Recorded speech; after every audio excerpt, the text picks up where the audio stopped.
Best debuts of 2024. There were a good amount of debuts this year and I enjoyed a lot of them, but I'm going to talk about my top one specifically and then force myself to choose my favourite one if I was forced at gunpoint, even though I loved all of them. And with this, I'm only focusing on their actual debut, either single or album, depending on what they released, and not basing it on any of their follow-up comebacks if they had any. Firstly, some honourable mentions which I'm not going to go into depth with. Reseen, genuinely, Love Attack is up there with one of the best debut songs, period. The chorus is just so good. I don't think it got the attention it deserved, even by myself, up until a while after its release, and I regret that, but definitely worth listening to because it's actually really good. Bad Villain debuted with title track Bad Villain on single album Overstep. Bad Villain is one of my most listened to tracks this year. I think it's amazing. The instrumental is quite different to what you expect from K-pop, especially girl groups, but it fits the group's aesthetic perfectly and sounds spectacular. Dark piano melodies, strings and hard drums, with the group focusing mostly on rapping over mainly vocals, as can be seen by their follow-up single Hurricane. Although with that being said, there is still a very impressive vocal performance on show here. Bad Villain is such a banger and a very well balanced song, and this is the best way for the group to announce themselves and who they are. Artemis, to be honest, they could have very well topped this list and been number one, but just to balance out this video and to make it fair, I'm going to put them in honourable mentions. Don't kill me.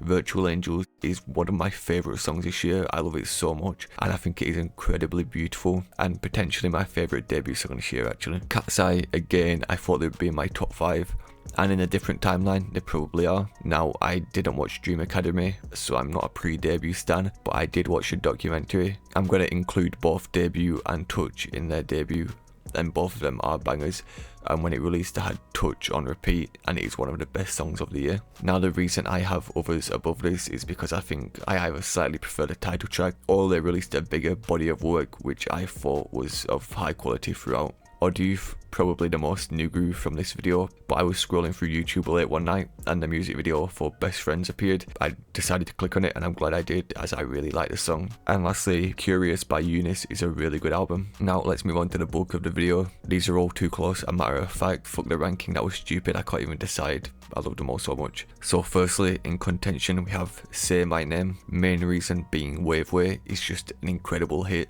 and since I first listened to it, it has had a chokehold on me, just an insane banger, and I also really like them as a group. Also, just a quick note, their physical album is also really nice, one of the nicest designed albums I've seen in a while. A lot of inclusions and very creative. Overall, I think the EP is very good, and whilst I don't enjoy every song on there as much as I do love Wave Way, I do enjoy listening to all of them. Goldilocks Water, I still don't know what that is supposed to mean, is also a really good song, and because I love Wave Way so much, matched with a solid EP altogether, that's why I rank this debut in contention as one of the best. Next up we have IZNA.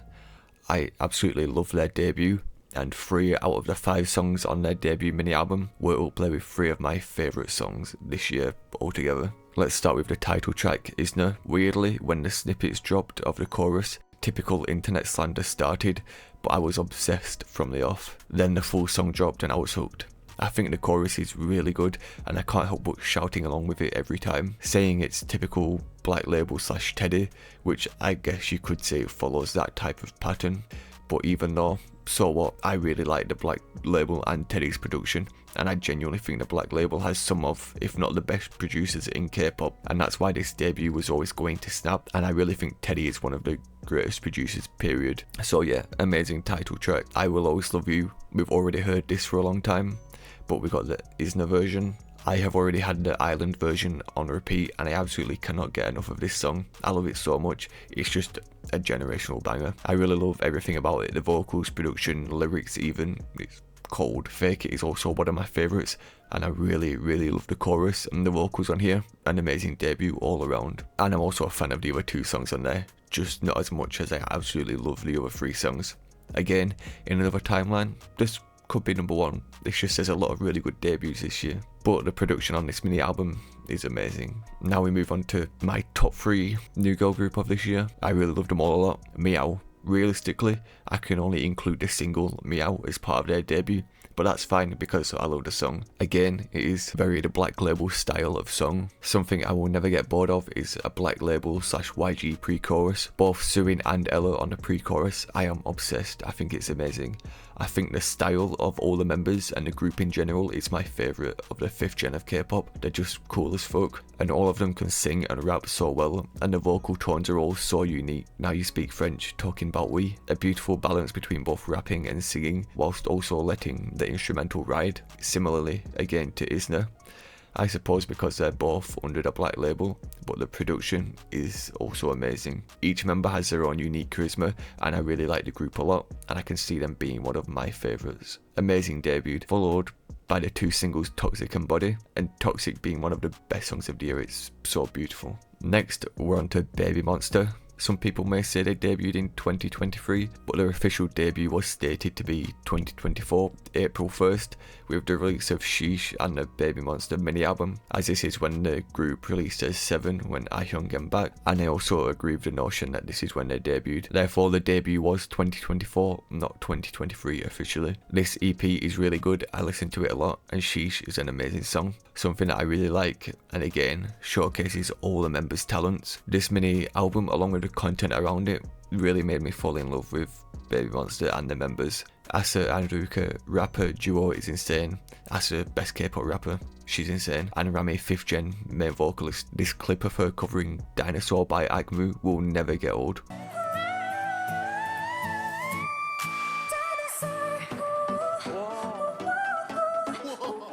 Her voice is just amazing. For me, and what makes me love a vocalist is not necessarily about if they can hit notes, but also their vocal tone and how the singing makes me feel and triggers my emotions. With Rami not only being technically brilliant, but also her voice itself is just so beautiful. The mini album overall is just so good. Batter Up, just a great turn up song with good rapping, vocals, Dream and Stuck in the Middle ballad showcasing all the members' singing ability. And like that, it's just a hit. I'm a heavy OT7 Baymon stan. Finally, by process of elimination, you know what the last group is. It's ILLIT. Came out straight away with a massive hit, which was big from day one. Makes sense, the song is just a banger, to be honest. We all love it. Even those who say they don't, they definitely do. They just want to be miserable and look cool on the internet. The EP comes with 4 hits, and I had the album on repeat a lot. I think My World went more under the radar than it probably should have done, and is a very nice listen, but I think people see it more as just an intro, possibly because it's the first song on the album, and it is also really short. Lucky Go Syndrome, probably my personal favourite on the EP, just ILLIT being uniquely themselves, and the song is fire. Also Midnight Fiction, which is just a really good song. I am definitely a big ILLIT stan, and debuting with this EP is just crazy, and I love the girls, it's my type of group. Zero toleration for antis. There was obviously a lot of weird people on the internet hating on them for literally no reason, and trying to involve them in and blame them for things they have absolutely zero involvement in. Just leave them alone. I suppose that's what happens when you're successful. The more love you get, the more haters and dislike is going to come towards you. Anyway, thank you for watching. Wyasami.